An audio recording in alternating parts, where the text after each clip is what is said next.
पुरुष पनि थाक्न सक्छन् तर देखाउने ठाउँ हुँदैन। नारी थाक्दा उनी माइती घर मायालु आमाको काखमा फर्कन सक्छिन्। मायाले भिजेको बाबाको अंगालोमा लुकी थकान बिसाउन सक्छिन्। तर पुरुष थाकेपछि कहाँ जाओस्? ऊ त थाक्नुको अधिकार समेत बोकेर हिँड्ने यात्राको सरापमा छ। किनकि ऊ बाबु हो, रुन्छ भने कमजोर भनिन्छ। ऊ छोरा हो, थकान देखायो भने लाज भनिन्छ।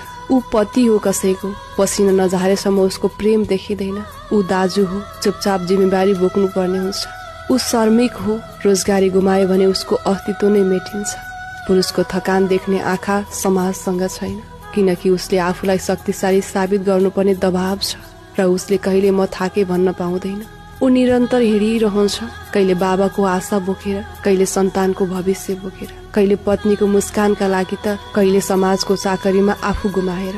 साँच्चै भन्नु पर्दा पुरुषका लागि जीवन युद्ध हो, तर यो युद्ध जित्दा न कुनै पद पाइन्छ, न रुदा आँसु झार्ने ठाउँ नै पाइन्छ। ऊ चुपचाप बाँचिरहन्छ कसैको लागि हिरो भएर, तर भित्रभित्र ऊ आफैलाई बिर्सिँदै जान्छ। यदि तपाईँको जीवनमा यस्ता पुरुष छन्, बुबा, पति, दाजु, छोरा र साथी, कहिलेकाहीँ उनीहरूलाई पनि सोध्ने गर्नुहोस्, तिमी ठिक छौ कि छैनौ, कि तिमी थाकेको छौ भन्ने विषयमा।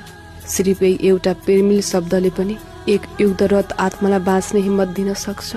पुरुष हुनु नै एउटा मौन युद्ध हो, जहाँ आँसु देखाउने अधिकार